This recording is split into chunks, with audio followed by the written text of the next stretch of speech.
Ciero. Claudio, muy buenas tardes. Todo el equipo de Majul 107.9 te saluda y empezamos a conversar, si no te parece mal. Al contrario, Luis, placer saludarte. Cuando dijiste vamos a hablar con un analista importante, pensé que iba a tener que estar esperando a ver con quién iban a hablar. Pero parece que se les cayó y me tocó a mí. Te tocó a vos. Bueno, Claudio, te voy a hacer preguntas en diagonal, dando por hecho que nuestra audiencia, que capta mucho las interpretaciones y las informaciones, ya da por hecho también algunas cosas que vamos a dar por hecho. Demos por hecho que el presidente Javier Milei está ansioso porque la inflación baje cuanto antes y pueda empezar a mostrarse los signos de recuperación. Entonces proyecta situaciones o escenas que probablemente estén por darse o no. Entonces la pregunta es, ¿la economía en algunos sectores puede empezar a crecer, como dijo él en algún momento? Creo que dijo a fin de año, como pedo de buzo, por ejemplo. Muy selectivamente, pero sí. ¿De la mano de qué? Vamos a suponer, yo creo que hay dos conceptos, y perdón si soy reiterativo en algo. PBI, para que crezca el PBI, para que crezca la economía, Producto Bruto Interno, que es lo que hacemos todos nosotros, el PBI es una fórmula que es la siguiente. PBI es igual a consumo, más gasto público, más inversión, más exportaciones, menos importaciones. Exportaciones menos importaciones, sin tirar manteca al techo, da bastante bien. De hecho, compramos dólares todos los días. ¿Por qué da bien? No hay mérito ahí de nada, simplemente que el clima nos juega a favor, o no nos juega tan en contra como en los últimos años en términos de campo, y tenés superávit energético, cosa que no tenías hace bastante tiempo. Más la recesión, más el desaliento de la brecha cambiaria, al no haber una brecha cambiaria, casi nada de brecha cambiaria entre impuesto país y el dólar oficial, hace que el importador sea el importador real. Antes había muchos importadores que compraban brecha cambiaria, cualquiera quería importar lo que sea, porque era una manera de comprar dólares a 3.50 con un dólar de 1.000. Y un exportador prefería no exportar o retener en silobolsa o retener todo lo que podía la mercadería, porque ¿para qué voy a vender a 3.50 si tengo una pizarra que dice 1.000?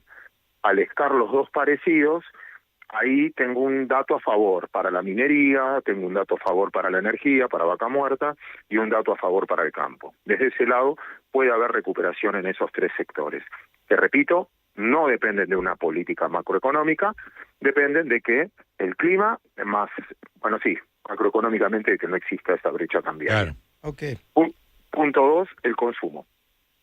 Estos meses fue terrible porque todos nosotros, vos, todos los que están ahí en tu equipo, que ahora saludo, todos tus oyentes, todos tuvimos menos poder de compra, porque nuestro salario o nuestros ingresos, vos no pudiste facturar lo mismo de publicidades, etcétera, subieron, y es que subieron por escalera, y nuestros gastos fueron en ascensor, lo que pagamos de gas, de luz, de teléfono, toda esa historia.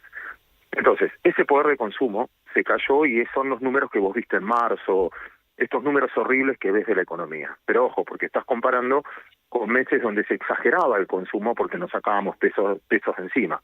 Ahora la comparación mensual va a ser con números muy malos, con lo cual es probable que vea cierta mejora. ¿Y de dónde puede venir? Del crédito. Suponete que vas a ver un montón de, hasta ahora viste algunas competencias de crédito hipotecario, sí. Pero vas a empezar a ver crédito al consumo. ¿Por qué? Y ya me cayó, Luis, perdón que estoy hablando todo seguido y... No, se entiende perfectamente, sí. En placer. El consumo, ¿por qué? Suponete que yo tenía lo más fácil de poner es un repelente con los mosquitos. Cuando había poco, el que los vende está en una situación de privilegio que dice, lo vendo solo si me pagas de contado, lo vendo solo si me pagas este precio, lo vendo solo si venís con short azul y remera blanca, si no, no te vendo. Y te ponía todas las condiciones la oferta. ¿Por qué? Porque había mucha demanda para poca oferta. En épocas de recesión, como la que estás viviendo, y veo que no vendo, y tengo que pagar salario, y tengo que pagar sueldo, las condiciones las empieza a poner el consumidor. Una manera de tentarte a que vos consumas es promociones. El segundo producto es más barato, el tercer producto es gratis, todo eso que vimos en los últimos días. Pero ahora viene la otra parte, que es, como le pierdo el miedo a la inflación, que fue tu primer pregunta, porque la veo más controlada o la veo en un número lógico, de un dígito, altísima igual, desastrosa igual, pero mucho más lógico, me puedo animar a decir, me pagás 30, 60, 90 días. O empiezo a reactivar el ahora 12, ahora 6, ahora 5. Permitirte a vos que compres en cuotas. Y eso a vos te puede cambiar un poquito el consumo. Y vos sabés que lo podés pagar en cuotas. Primero, porque es una protección contra la inflación. Segundo, que venís 3 meses feos, decís, bueno, quizás ahora me dé algo si creo que no voy a perder el laburo. Entonces, por consumo, puede haber, sobre todo porque fue el primer mes, en los últimos 5, 6 o 7 meses, sí, en que tu salario dejó de perder, no es que gana, dejó de perder contra la inflación. Y esa sensación de que hasta acá llegó el ajuste, quizás estoy tratando de ver el vaso medio lleno, retroalimente un poco el consumo. Entiendo. Y la inversión, que es el otro factor, es si vos decidís, en vez de alquilar, no sé, lo veo en mis hijos, que en vez de alquilar, que están alquilando y también ajustan por inflación, decir, bueno, quizás me juego un crédito UVA que también ajusta por inflación, pero por lo menos siento que estoy pagando algo mío, claro, y no alquilando. Bueno, perdón, no, está bien. Me pusiste el crédito. Y ahora la pregunta siguiente es, ¿entonces es cierto cuando el presidente Milei, o incluso creo que se lo he escuchado al ministro Santiago Caputo, dice, miren que en algunos sectores los salarios le están ganando a la inflación? ¿Eso es cierto o es también una exageración? Depende de quién lo escuche. A ver, si la inflación empieza a correr por debajo de un dígito y vos las paritarias llegaron tarde, no es que están ganando. Recuperan parte del terreno perdido en los últimos 3 o 4 meses. Pero vos pensás que a vos te congelaron, o las paritarias llegan tarde, o los aumentos llegan tarde. Entonces, ahora quizás tengas aumentos del 10, 15, de algunos sectores del 20%, con una inflación del 10%. Pero ojo, los 3 últimos meses fueron desastrosos, porque tuvieron mucho menos que la inflación. Una cosa no es para festejar. Estás menos mal, sería la respuesta. Entiendo. Claudio, uno puede imaginar que, por ejemplo, va a haber avisos a toda página ofreciendo electrodomésticos en 12, 24 cuotas, que eso es parte del paquete. Sí, pero no con plata del gobierno, como eran otros momentos para incentivar el consumo. Esto es, la mira, propia empresa. Te lo pongo en estos términos de ley, las tarjetas de crédito y demás. Sí. Suponete que yo soy banco. El banco tiene que tener un encaje. Vos de cada 10.000 pesos que vos me prestás, me dejás un plazo fijo, yo puedo prestar 8.000. Que antes se los daba al Estado Nacional. Era re fácil. No hay nada más fácil que ser banco, que era un banco público finalmente, porque yo no trabajaba de banco. Lo que hacía era, vos me dabas 10.000 pesos y yo te podía prestar 8.000. Por eso la diferencia de tasa, por eso el spread de tasa, porque 20.000 tengo que dejar en encaje. Perdón, 2.000, 10.000, 8.000, sí. 2.000 dejo en encaje. De esos 8.000 se los prestaba el Lelic o letras. Ahora el Estado, al no tener déficit, no me está tomando dinero, no me está demandando dinero. Entonces yo tengo que buscar al sector público. Y además hay una cláusula que el encaje, que antes recibía 0, y se lo presto a empresas productivas, forma parte de ese encaje. Entonces, prefiero prestarte, aunque sea el 30% anual. Viste que uno se pregunta, ¿cómo puede ser que por un plazo fijo me paguen 50 y estén ofreciendo plata al 30? Y porque te dicen, y antes, y yo la dejaba en encaje, cobraba 0, por lo menos acá cobro. ¿Y a quién prefiero prestarle? Si yo te presto a vos o a Luis, bueno, tengo el riesgo de incobrabilidad. Si le presto al consumo, el riesgo a través de una tarjeta de crédito, el riesgo de incobrabilidad casi es nulo. Claro. Por eso creo que va a empezar el crédito de pagar en cuotas, repito, no como un subsidio del Estado, sino como un negocio que hacen los bancos. En todos los lugares del mundo el banco trabaja como banco. Y una de las cosas que trabajan los bancos es en esa competencia. También van a competir con billeteras, con instrumentos de pago, que también te van a ofrecer pagar en cuotas. Sí, sí. Creo, ¿no? Esto también es una expresión de deseo y tengo muchas ganas de que pase. Quizás estoy confundiendo eso. Tengo una última pregunta por mi parte, Claudio. Hay como distintas discusiones alrededor del cepo.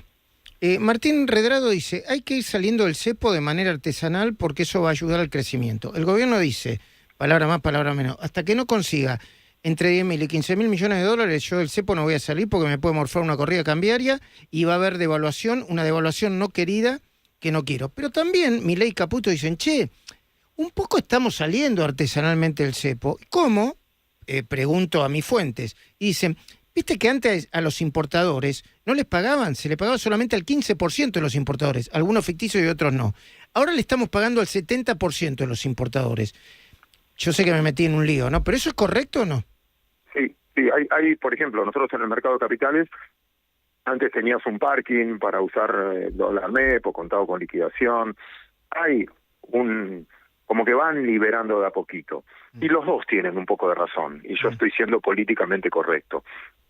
Porque, a ver, si no salís del cepo, es muy difícil que venga inversión a largo plazo. Nadie va a poner plata en un lugar donde no te la podés llevar. Okay. Pero si liberás el cepo de golpe, y mañana lo que el gobierno no se puede permitir, Luis, y de esto vos lo hablás todos los días, yo te voy a copiar a vos ahora.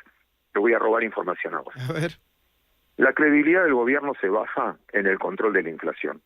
En la calle puede estar difícil, pero es como que yo una vez te escuchaba en el editorial a vos diciendo eso, precisamente, que la credibilidad del gobierno es mostrar que te está ganando a la inflación. Entonces, todos los meses te tiene que dar decreciente, donde si el gobierno libera, el dólar le salta un poquito de más, y eso genera inflación, que un mes sea superior al mes anterior, y ahí vos vas a empezar a ver, che, ¿en serio estamos controlando la inflación? Sí.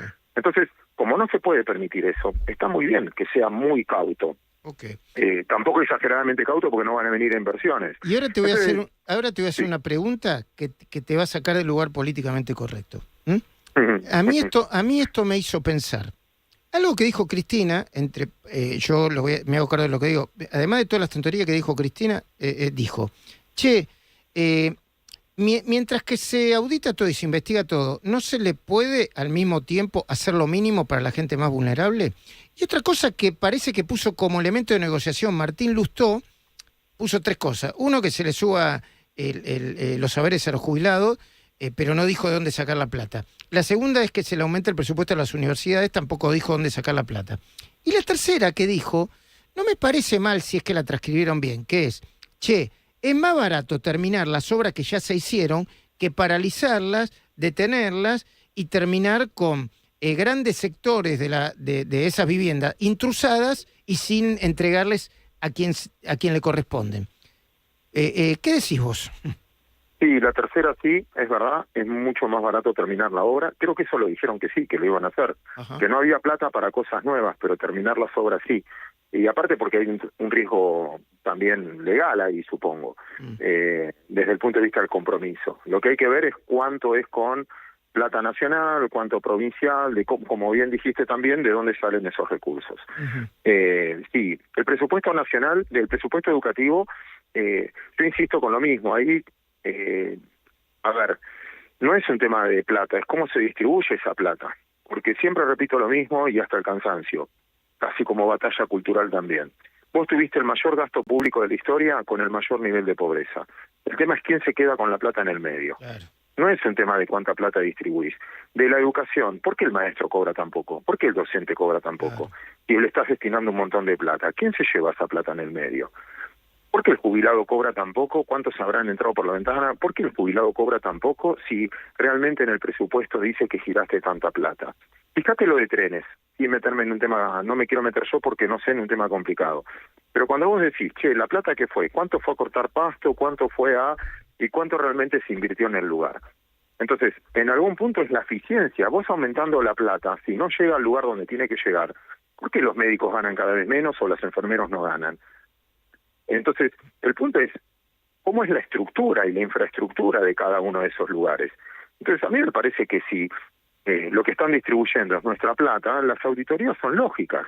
Y obviamente creer en esas auditorías, ¿no? A veces la propia culpa, si yo quiero un Estado más chico, lo que no puedo sacrificar es su capacidad de control y de regulación. Claro. Hacelo bien, porque ya tenés menos funciones. Pero a ver, muchas veces yo creo que gran parte del problema que tiene la Argentina es precisamente que el que reguló estaba a favor del que se mandaba la bacana. Exactamente, del mismo lado del mostrador.